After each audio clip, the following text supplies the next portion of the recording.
Assalamualaikum warahmatullahi wabarakatuh. Selamat siang semuanya. Bagaimana kabarnya hari ini? Sehat? Ibu doakan kalian selalu dalam keadaan sehat walafiat. Dan jangan lupa selalu taati program yang telah ditetapkan oleh pemerintah ya, program kesehatan. Oke. Sebelum kita memulai pembelajaran, kita berdoa terlebih dahulu ya. Berdoa dimulai. Bismillahirrahmanirrahim. Raditu billahi rabba wa bil islami dina wa bi Muhammadin nabiyya wa rasula. Rabbi zidni ilma warzuqni fahma. Amin. Oke, selanjutnya ibu akan mengabsen kalian terlebih dahulu.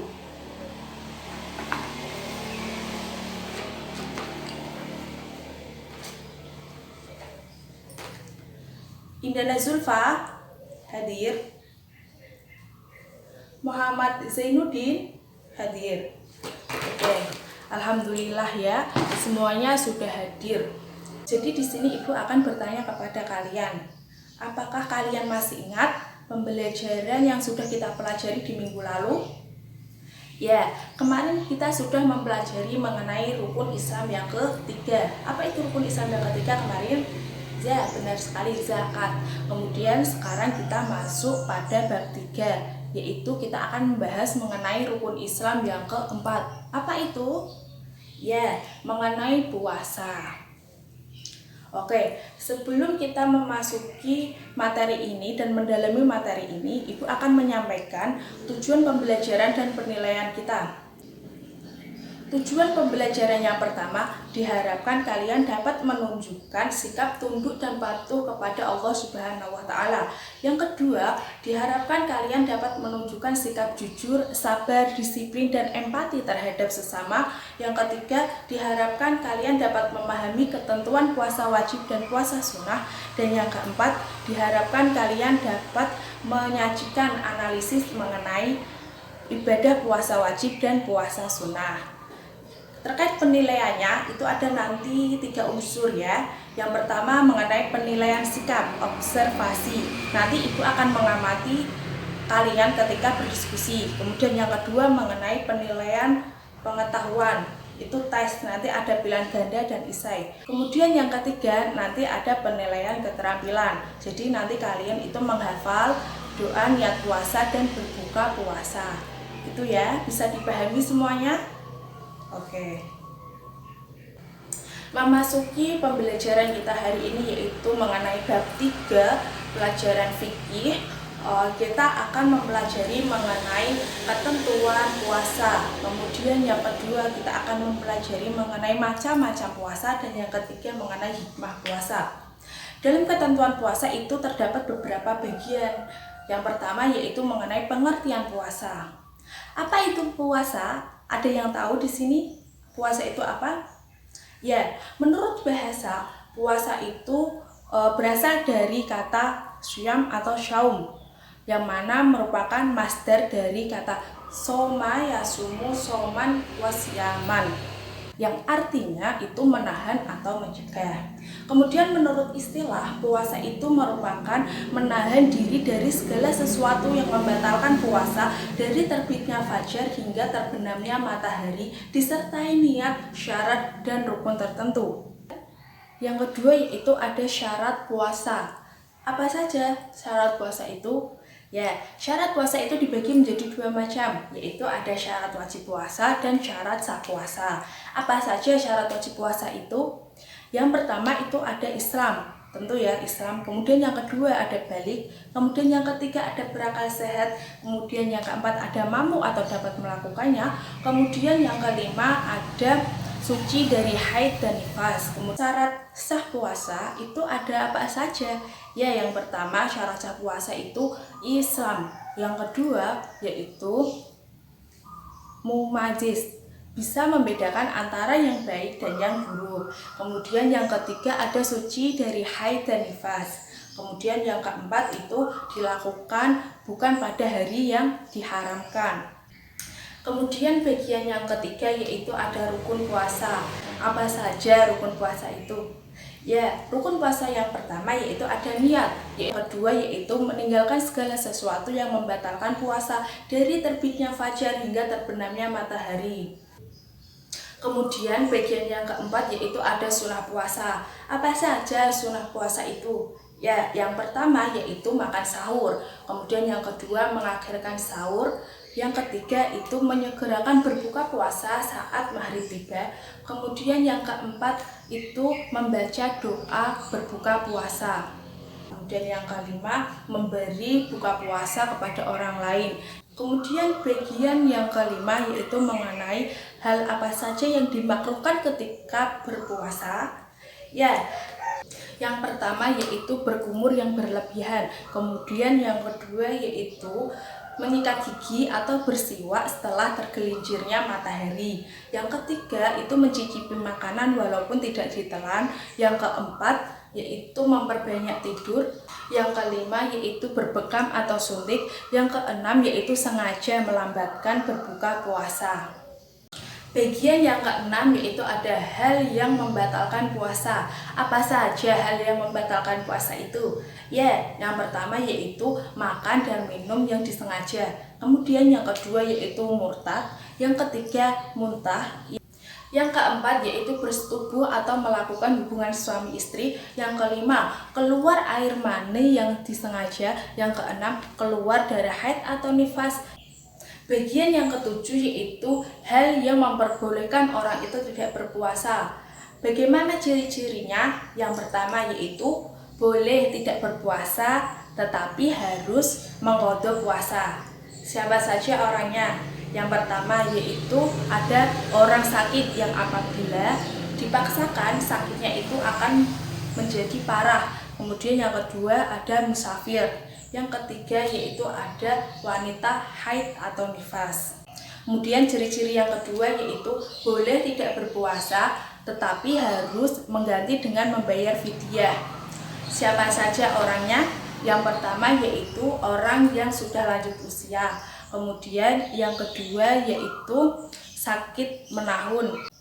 Yang ketiga yaitu ada hamil. Yang keempat yaitu ibu menyusui anak. Yang kelima yaitu orang yang pekerjaannya tidak memungkinkan dan tidak dapat mengqadha di hari lain.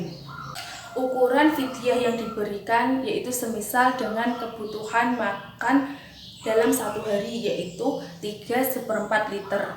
Kemudian mazhab Syafi'i berpandangan bahwa yang pertama yaitu kalau ada orang sakit takut puasa karena akan mengganggu kesehatan dirinya, maka wajib qadha selayaknya orang sakit. Kemudian yang kedua, kalau mereka takut puasa karena mengganggu kesehatan diri dan anaknya, maka wajib qadha.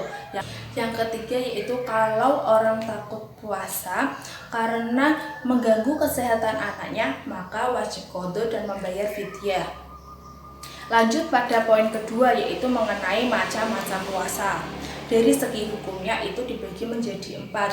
Yang pertama yaitu ada puasa wajib atau puasa fardu. Apa itu puasa wajib? Ya, puasa wajib yaitu puasa yang apabila dilaksanakan akan mendapat pahala dan apabila ditinggalkan itu akan mendapat dosa. Contohnya seperti halnya puasa Ramadan, yang mana kalian itu juga melakukannya pada setiap 1 tahun sekali. Yang kedua yaitu ada puasa sunnah. Apa itu puasa sunnah? Ya, puasa sunnah yaitu puasa yang apabila dilaksanakan akan mendapat pahala dan apabila ditinggalkan itu tidak mendapat dosa. Contohnya puasa Senin Kamis. Kalian pasti juga pernah melakukannya, bukan? Ya, selain itu juga ada puasa Daud, ada puasa Arafah. Kemudian yang ketiga yaitu ada puasa makruh. Apa itu puasa makruh? Ya, puasa makruh merupakan puasa yang lebih baik itu ditinggalkan. Contohnya, puasa yang dilakukan pada hari Jumat, kecuali sebelumnya sudah melakukan puasa. Kemudian ada puasa sunnah kedua bulan Sya'ban. Kemudian yang keempat yaitu ada puasa haram. Apa itu puasa haram? Ya, puasa haram yaitu puasa yang apabila dilaksanakan akan mendapat dosa dan apabila ditinggalkan akan mendapat pahala. Contohnya seperti apa? Ya, ketika hari raya Idul Fitri itu haram hukumnya melakukan puasa. Begitupun pada hari raya Idul Adha. Dan juga pada wanita yang sedang haid atau nifas itu haram hukumnya melakukan puasa. Kemudian poin yang ketiga yaitu ada hikmah puasa. Setelah kita melakukan puasa, entah itu puasa wajib atau puasa sunnah, terdapat hikmah yang dapat kita petik. Yang pertama yaitu mengajarkan dan melatih diri kita agar lebih disiplin waktu. Kemudian yang kedua yaitu lebih peduli kepada sesama. Yang ketiga yaitu membuktikan ketaatan kita kepada Allah. Kemudian yang keempat yaitu menumbuhkan kesadaran betapa besar nikmat Allah yang telah diberikan kepada kita. Itu ya, bisa dipahami semuanya? Jika ada yang belum bisa dipahami dari penjelasan Ibu tadi, silahkan jika kalian ingin bertanya. Baik, Mbak Zulfa ingin bertanya. Baik, tadi Mbak Zulfa sudah bertanya ya, pertanyaan yang bagus sekali Mbak Zulfa. Tadi pertanyaannya Mbak Zulfa yaitu mengenai perbedaan waktu niat puasa wajib dan puasa sunnah. Di sini Ibu akan menjawab dari pertanyaan Mbak Zulfa. Waktu niat puasa wajib itu dimulai saat terbenamnya matahari sampai terbitnya fajar, yang mana wajib dilakukan ketika malam hari. Beda lagi jika puasa sunnah yang niatnya itu dilakukan mulai dari terbenamnya matahari sampai tergelincirnya matahari, yaitu waktu zuhur, sebelum dia itu melakukan hal-hal yang membatalkan puasa. Oke. Jika tidak ada pertanyaan lagi, Ibu akan melanjutkan dan Ibu akan membagi kalian dalam 4 kelompok. Jadi nanti Ibu akan memberikan masing-masing itu kartu. Ya, di sini Ibu mempunyai kartu ya. Di sini Ibu mempunyai beberapa kartu. Jadi nanti Ibu akan membagikan kepada kalian masing-masing. Kartu ini itu terdapat materi itu mengenai macam-macam puasa, yaitu ada puasa wajib, ada puasa sunnah dan puasa yang lainnya. Jadi nanti kalian Ibu beri kartu ini, setelah itu kalian mencocokkan kartu ini dan mencari pasangan dari kartu ini. Jika kalian sudah menemukan pasangan dari kartu yang berisi materi ini, silakan kalian berkelompok dan berdiskusi mengenai kartu materi yang didapat, begitu ya.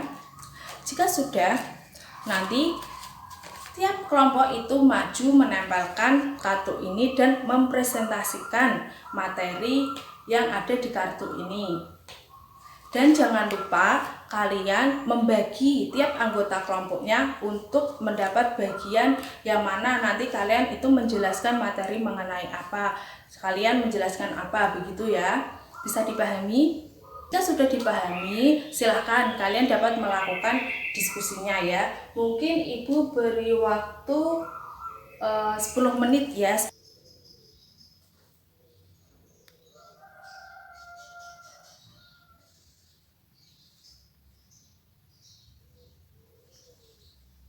Tadi kelompok 1, kelompok 2, kelompok 3, dan kelompok 4 sudah mempresentasikan mengenai kartu materi yang didapat. Untuk kelompok 1, kelompok 2, kelompok 3, dan kelompok 4, mari kita beri aplaus bersama.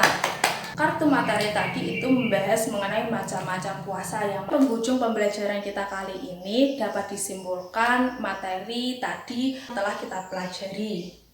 Ya, yang pertama yaitu ada ketentuan puasa. Adapun tadi macam-macam puasa yang telah kalian presentasikan dan adapun hikmah puasa. Kita akan bertemu kembali pada pertemuan minggu depan yang mana akan membahas mengenai iktikaf. Jadi silahkan kalian membaca mengenai materi iktikaf. Mengenai tugasnya, silahkan kalian merangkum materi pembelajaran kita tadi. Gitu ya, silahkan kalian ditulis di buku tugas. Jangan lupa diberi nama dan tanggal. Nanti suatu saat Ibu akan mengecek tugas kalian ini. Sebelum menutup pembelajaran kita hari ini, marilah kita membaca hamdalah secara bersama-sama. Alhamdulillahirabbil alamin. Assalamualaikum warahmatullahi wabarakatuh.